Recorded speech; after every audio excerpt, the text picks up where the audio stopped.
VOA Afrique.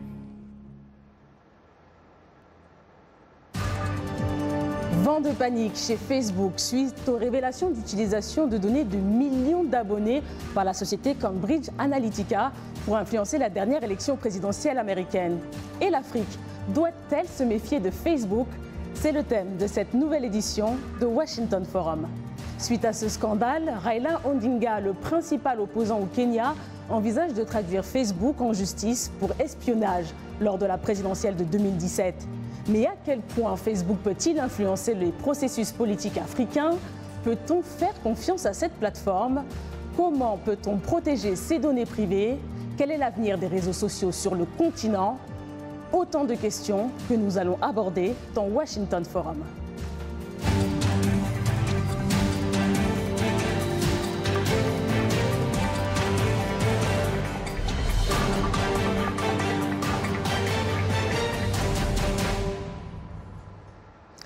Bonsoir à tous, merci à vous pour votre fidélité à VOA Afrique.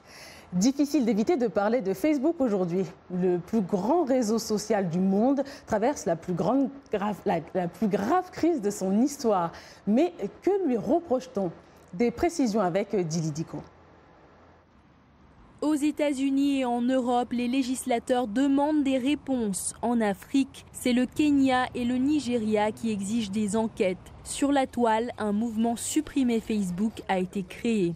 Facebook, le géant des réseaux sociaux, est dans de beaux draps depuis la divulgation du partage des données personnelles de 50 millions d'utilisateurs avec la société Cambridge Analytica, pointée du doigt pour avoir aidé la campagne présidentielle de Donald Trump. Certains observateurs affirment que ce scandale fait la lumière sur la façon dont Facebook autorise des compagnies tierces à avoir accès aux données des utilisateurs. Facebook s'est longtemps présenté comme une force favorisant un monde plus connecté et plus démocratique. En même temps, la compagnie a toujours collecté une quantité phénoménale de données sur ses utilisateurs, des données qui peuvent être manipulées pour ébranler des démocraties. Suite à cette débâcle, l'opposition kenyane estime que le cabinet Cambridge Analytica a joué un rôle important dans la réélection du président Uhuru Kenyatta. Et un ex-employé de Cambridge Analytica a révélé que l'entreprise aurait également influencé la présidentielle nigériane en 2015. Mark Zuckerberg, le patron de Facebook, a abordé la controverse autour de Cambridge Analytica la semaine dernière en promettant d'auditer des milliers d'applications utilisant les données de Facebook. Il a également promis une meilleure protection des données des utilisateurs et de la confidentialité. Mais les premières mesures ne semblent pas convaincre. Pour Facebook et ses 2 milliards d'utilisateurs, l'enjeu est immense. Merci Dili Diko. Plusieurs invités pour nous accompagner au téléphone. En direct de Brazzaville, le ministre de la Communication et des médias du Congo, Thierry Mungala. Via Skype de Paris, Julie Owuno, avocate et directrice d'Internet sans frontières. Au téléphone du Maryland aux États-Unis, Basile Non, PDG de BCCA Networks and Technology. Et avec moi sur le plateau, Frank Welfens, directeur associé d'US Africa Cyber Security Group. Bonsoir à tous et merci d'être avec nous. Monsieur le ministre Thierry Mungala, commençons par ce fameux scandale impliquant Facebook et Cambridge Analytica. Qu'est-ce que vous pensez de cette affaire? Eh bien, bonjour d'abord à tous vos invités et à vous-même. Ce que j'en pense, c'est d'abord ce que nous en lisons dans la presse, ce que nous voyons dans les médias. C'est qu'il est manifeste qu'il y a un problème de protection des données personnelles avec le développement de toutes nos technologies intrusives et que malheureusement, dans cette affaire précise, le danger pour cette entreprise, c'est-à-dire Facebook, c'est qu'apparemment tout son business model a été fondé sur ces échanges de données. Et je crois que la confiance des utilisateurs est assez entamée, assez érodée, et j'ai de grandes craintes pour cette entreprise. Maintenant, vu d'Afrique, pour nous, les décideurs politiques, comme pour l'opinion et nos populations respectives, ces réseaux sont entrés dans nos mœurs, dans nos habitudes au quotidien, et nous souhaitons quand même qu'effectivement un certain nombre de réformes soient entamées pour que tout cela soit quand même du win-win, du gagnant-gagnant, pour que l'ensemble utilisez... des populations et des partenaires économiques qui mettent en place ces outils puissent s'y retrouver. Là, il y a confiance entamée, il y a danger. Oui, vous utilisez beaucoup d'ailleurs les réseaux sociaux et les politiciens africains utilisent... Je ne vous entends pas là. Vous m'entendez, Monsieur Mungala? Allô, allô, allô? Allô? Oui, vous m'entendez? Très loin. D'accord. Donc, je répète que les politiciens utilisent souvent Facebook, comme par exemple M. Kagame. Non, je ne vous entends pas. D'accord. Allô? La connexion, on va essayer d'arranger la connexion. Ce sont non, des mais là, ça va mieux. Ah. Là, ça va mieux, je vous entends, là. Là, je vous entends. Oui, je disais que vous utilisez beaucoup les réseaux sociaux et puis d'autres politiciens africains, comme par exemple M. Kagame, utilisent Facebook. Est-ce que vous utilisez cette plateforme pour véhiculer des messages pour la cible électorale comme la jeunesse? Bon, nous utilisons évidemment cette plateforme de communication comme les autres, c'est-à-dire Twitter et même WhatsApp, pour des raisons évidentes de communication et même de notre vie quotidienne. Donc ce sont des outils qui sont extrêmement utiles parce qu'ils permettent une communication de masse, mais en même temps, nous sommes des décideurs politiques et nous souhaitons quand même que nos conversations éventuellement privées, que nos données personnelles ne soient pas livrées comme ça à des tiers dont on ne connaîtrait pas les intentions. Donc il y a manifestement là un problème précis, un outil efficace, un outil utile, mais tout simplement aujourd'hui un problème de confiance. Il va falloir que le marketing et la communication de Facebook soient sacrément efficaces pour ramener la confiance. Julie Obono, est-ce que l'ampleur de ce scandale vous surprend ou, selon vous, il y a une exagération du rôle de Facebook dans des élections américaines ou africaines? Ah non, c'est pas du tout surprenant. Pour qui sait quel type de données personnelles le réseau social Facebook est capable de capter sur les individus, que ce soit des données qui sont fournies volontairement, c'est-à-dire des statuts ou bien des messages qui sont envoyés sur Messenger, mais aussi des données qui sont fournies de manière involontaire, c'est-à-dire les sites que vous visitez qui sont en dehors de Facebook, ou bien les personnes avec lesquelles vous interagissez le plus, les applications que vous avez dans votre téléphone, votre micro, votre caméra, enfin bref, l'ampleur du scandale est surprenante, elle doit l'être surprenante pour le public général, mais pour ceux qui, comme nous, dans les Sans-Frontières, travaillons sur ces questions de protection de données personnelles depuis une dizaine d'années maintenant, malheureusement, ce n'était qu'une question de temps avant que l'on voit se déployer les effets dangereux du commerce, du business model, du modèle économique basé uniquement sur l'exploitation sauvage des données personnelles des utilisateurs d'Internet. Basile Nyon, expliquez-nous dans quelle mesure une société comme Cambridge Analytica peut... Basile Nyon, on ne l'a pas au téléphone, donc je la posais à Franck Walfens. Comment une société comme Cambridge Analytica peut influencer une élection présidentielle comme celle du Kenya en 2017 ?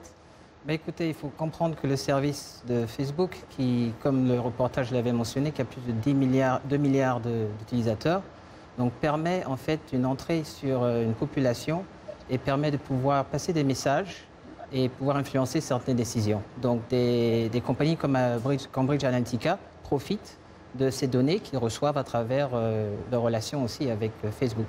D'accord. Donc quand on connaît à travers Facebook les espoirs et les craintes de quelqu'un, est-ce qu'on peut, avec ces informations, influencer un vote? C'est ça la question. Écoutez, je partage aussi les opinions des autres invités. Facebook est rentré dans notre mode de vie. C'est toute la journée, toute la nuit, tous les utilisateurs, en fait, ça fait partie de notre vie. Donc, on peut lire des informations qui peuvent ne pas être normalement ou d'habitude vraies, mais on peut faire confiance aussi à un mode de communication qu'on utilise le plus souvent. Donc, la plupart des sociétés profitent justement de pouvoir influencer des comportements comme le vote, par rapport à une confiance ou par rapport à la manière dont a été communiquée une compétence ou une qualification d'un candidat politique.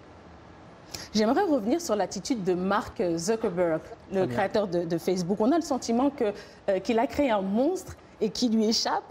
Les développeurs et les partenaires annexes sont-ils en train de prendre le contrôle de Facebook, selon vous ?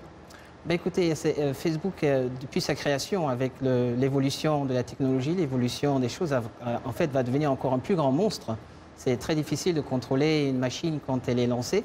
Tel que comme Facebook, à peu près 2 milliards d'utilisateurs, peut-être qu'il y aura encore plus, de 5, 10 milliards. Donc en effet, Mark Zuckerberg a besoin maintenant de faire un peu plus de réformes, de reprendre la confiance des utilisateurs de cet outil tellement facile à utiliser pour partager en fait la vie, des bons moments, des photos, mais aussi, malheureusement, c'est aussi dans la main de ceux qui peuvent essayer de contrôler l'information et le comportement des utilisateurs. J'ai une question pour le ministre Thierry Mungala, s'il est toujours avec nous. La Chine, par exemple, a interdit carrément Facebook de fonctionner et a créé des géants du numérique sur son territoire à la place. Mais en Afrique, on n'a pas encore trouvé un modèle de régulation qui permette de reprendre les choses en main. Est-ce que c'est dangereux, Monsieur Mungala? Alors, au-delà du danger, parce que je crois qu'il y a des spécialistes avec nous ici ce soir, pour nous parler des dangers d'ordre technique ou juridique. Non, du point de vue de la puissance publique, c'est-à-dire d'un État, notamment des États les plus fragiles que sont les États africains, nous avons un réel problème avec ces réseaux sociaux. Non pas pour le contenu politique et l'excitation qui apporte nos citoyens dans les débats politiques. Non, je parle là du modèle économique interne de nos États. J'ai été ministre des télécommunications ici à Brazzaville, au Congo, et je peux vous dire que l'arrivée de tous ces outils, c'est très bien, mais on a l'impression que l'État qui déploie à grands frais un certain nombre d'infrastructures, fibre optique, qui existent dans notre pays par exemple, eh bien, voit lui échapper tous les revenus, toute la manne financière qui est captée par nos amis de Facebook, de WhatsApp qui est d'ailleurs Facebook, etc. Et on a d'un côté une raréfaction des ressources et un entretien de nos infrastructures qui nous coûtent énormément, et de l'autre, une bonne partie du trafic numérique qui échappe à l'État. Donc le premier danger, c'est d'abord le modèle économique interne de chaque État africain. Donc il y a d'abord une réponse à apporter à cela, et je crois que l'Europe connaît le même problème. Quand on voit les problèmes fiscaux, parafiscaux qui sont apportés par les GAFA, comme on les appelle, Facebook, Google et les autres, on voit bien que même les puissances européennes, qui sont quand même très avancées sur le plan technique et lourdement outillées politiquement, ont des problèmes avec ces modèles qui technologiquement sont parfaits, mais qui posent des problèmes d'ordre juridique, fiscal et puis même, pourquoi pas, sécuritaire. Donc, et Basile oui, Nyon, nous avons un problème.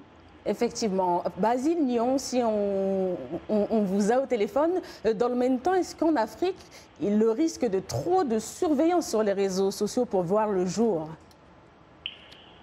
C'est possible que cela ait lieu au niveau de l'Afrique. Il faut savoir s'adapter à l'évolution technologique du monde, parce que le problème qui se pose, c'est un manque d'informations au niveau des dirigeants et un manque d'informations pertinentes. Aujourd'hui, les réseaux sociaux qui donnent la liberté à la jeunesse sont en évolution constante. Et souvent, on a l'impression d'une certaine anarchie. Mais l'anarchie est relative au fait que dans certains pays, on n'ose pas laisser les jeunes parler de certains sujets qui semblent tabous. On se dit, s'il aborde ce sujet, ce jeune-là relève certainement de l'opposition, ou bien il est manipulé pour créer une situation sociale qui ne convient pas à l'État en place. L'Internet n'est pas régulable, n'est pas régulé pour aujourd'hui, n'est pas régulable. Parce que c'est vraiment le village planétaire. S'il y a une certaine liberté ailleurs, cette liberté remue la toile et elle est ressentie dans d'autres pays. Donc courir après une certaine réglementation de l'activité sur l'Internet, c'est courir après sa propre ombre quand on a le soleil derrière soi. Vous n'allez jamais la rattraper. Il faut donc d'abord que les gouvernements mettent en place des structures qui puissent leur permettre des actions proactives. Qu'est-ce que le gouvernement peut ne pas vouloir sur les réseaux sociaux, qui peut impacter négativement certaines choses qui ne veulent pas, mais pas des choses dans le sens d'une dictature pour imposer une certaine conduite à la jeunesse. C'est le nouveau monde. On va rebondir dessus justement dans la deuxième partie d'émission. Je vais juste réagir avec nos téléspectateurs qui ont laissé quelques commentaires Facebook. Mamadou Alpha Baldé de Guinée nous dit: chez nous en Guinée, Facebook a influencé positivement les dernières élections communales. Ça a permis de détecter des fraudes. Il faut aussi mentionner la publication des résultats dans chaque bureau de vote. Et Fujo Maïndouré Louzizila de la RDC dit: moi je pense qu'en Afrique, Facebook est loin d'influencer les processus politiques suite à des perturbations constatées dans les services de télécommunication au niveau d'Internet. Et voilà, Washington Forum revient après une courte pause.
Et merci de nous retrouver pour la seconde partie de Washington Forum. Raissa Girondin, toujours en votre compagnie.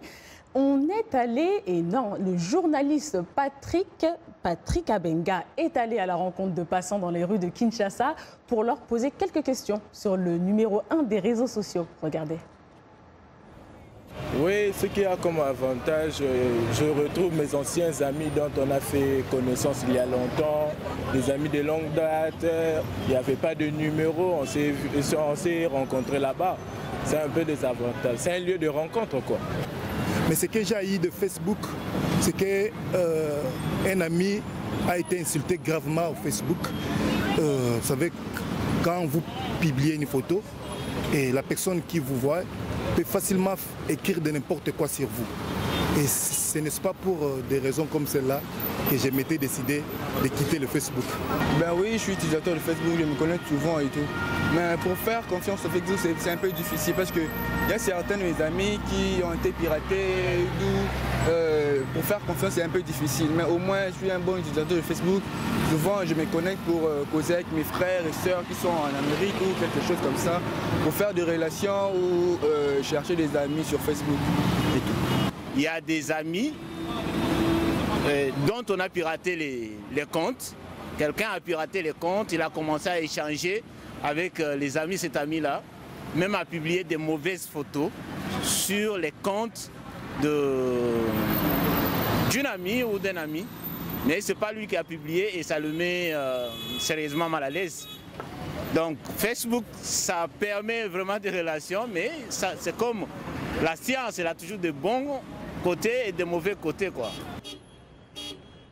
Et nous retrouvons nos invités au téléphone en direct de Brazzaville, le ministre de la Communication et des Médias et du Congo, Thierry Mungala, via Skype de Paris, Julie Owono, avocate et directrice d'Internet sans frontières, au téléphone du Maryland aux États-Unis, Basile Nyon, PDG de BCCA Networks and Technology, et avec moi sur ce plateau, Frank Walfens, directeur associé US Africa Cyber Security Group. Facebook compte plus de 177 millions d'utilisateurs en Afrique. C'est plus qu'un passe-temps, il reste un outil puissant de communication dans divers domaines, n'est-ce pas Julie Owono ? Oui, il reste un puissant outil de communication. Surtout, je voulais revenir sur deux éléments que vous avez abordés plus tôt. D'abord, le fait que la Chine ne veut pas de Facebook. La Chine ne veut pas de Facebook parce que Facebook est dangereux. La Chine ne fait pas de Facebook parce qu'elle veut contrôler les réseaux sociaux et contrôler ce qui s'y dit et contrôler qui y est et qui y dit quoi. Donc, c'est différent. La deuxième chose, c'était sur la question de la surveillance et de l'importance de protéger les données personnelles.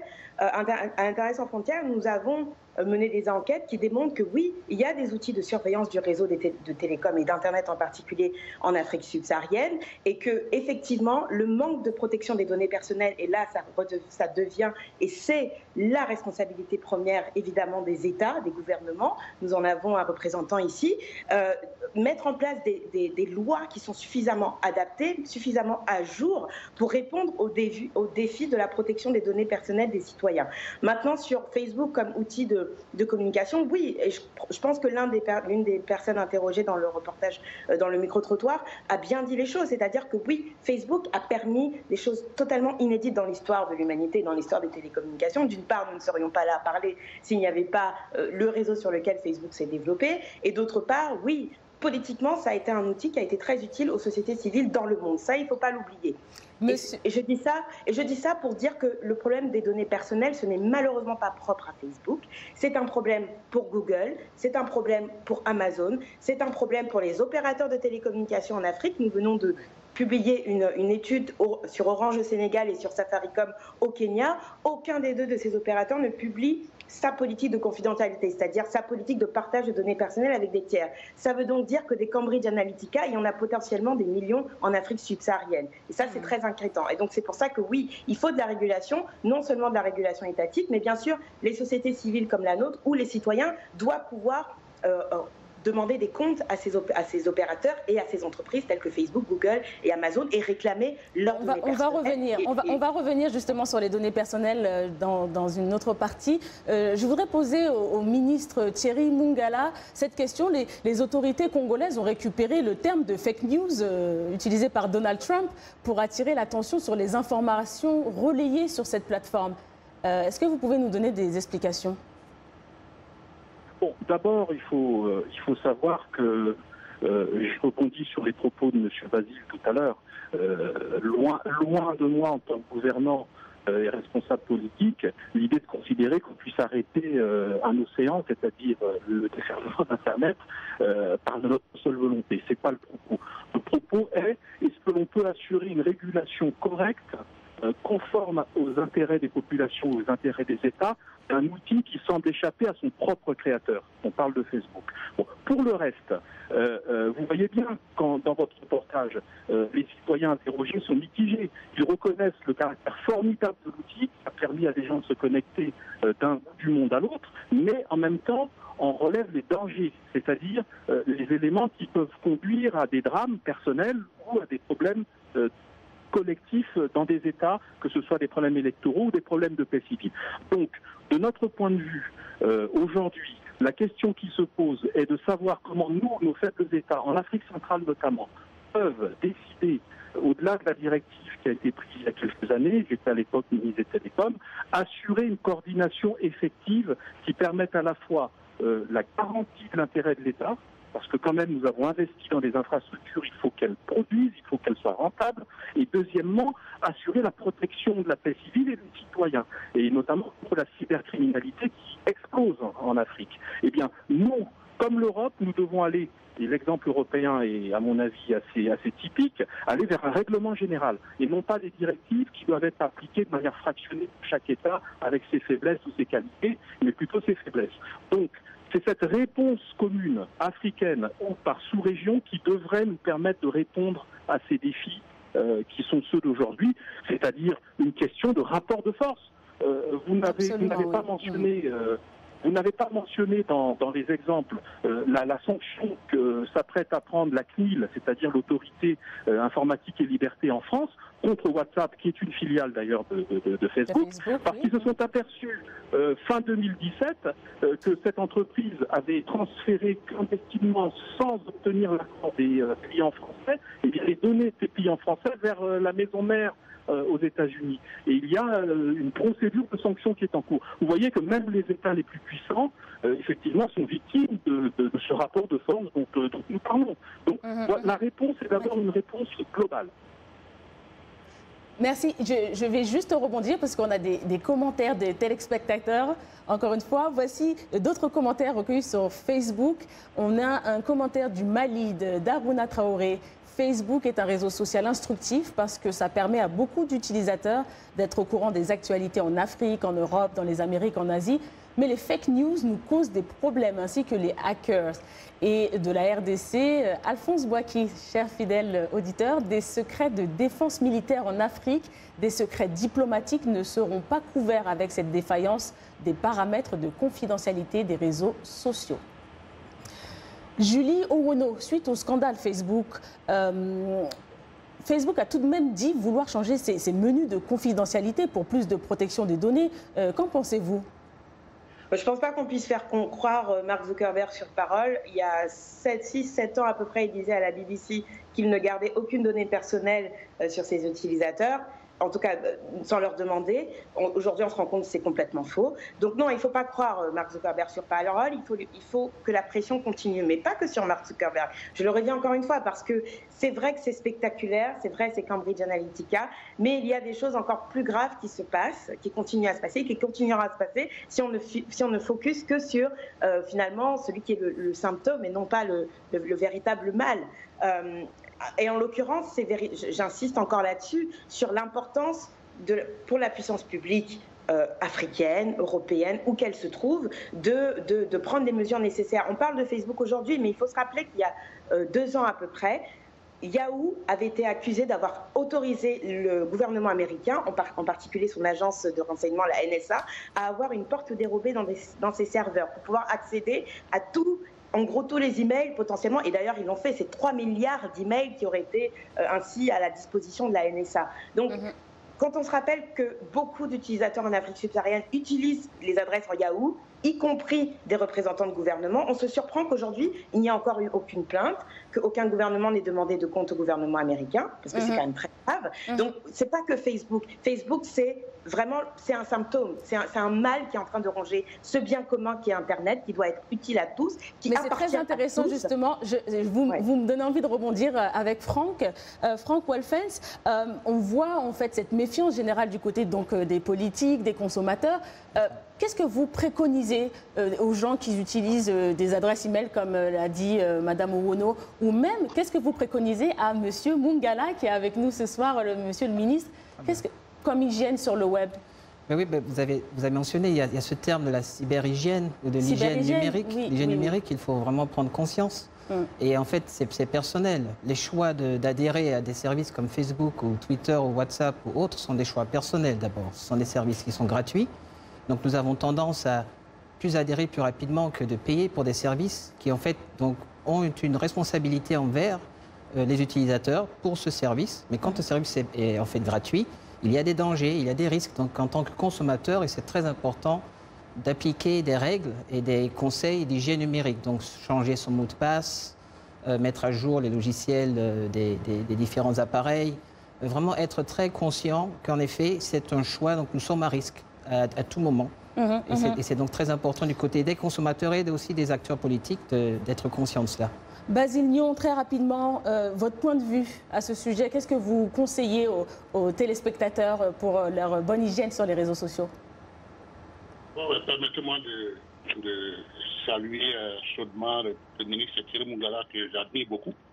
Oui, il ne nous reste pas beaucoup de temps, s'il vous plaît. Voilà. Alors, je voulais dire qu'en ce qui concerne les données confidentielles, et surtout qu'on parle des données personnelles, habituellement, les données personnelles sont fournies par les clients eux-mêmes aux différents services comme Facebook. Quand vous downloadez l'application Facebook sur votre portable, Facebook vous pose bien des questions, savoir si vous donnez accès à votre adresse, à votre carnet d'adresse, si vous donnez accès à vos communications, à vos photos, à toute une série de données, et vous dites oui avant de downloader l'application. Et donc Facebook a accès à tout cela. Ceux qui vont aujourd'hui sur leur Facebook, il y a un bouton où vous pouvez télécharger tout ce que vous avez comme archive avec Facebook, et vous allez être étonné de voir que dans le téléchargement que vous allez faire, vous allez trouver les gens que vous avez appelés depuis un certain temps. Et toutes nos données, effectivement. Effectivement, je suis vraiment désolée, le gong de la fin sonne déjà, mais ce qu'on a compris en tout cas, que si c'est gratuit, c'est que nous sommes le produit, on doit faire très très attention. Ainsi s'achève ce Washington Forum. Merci à tous nos invités et à mes collègues de Washington. Merci à vous de nous avoir suivis. Excellente suite de programme.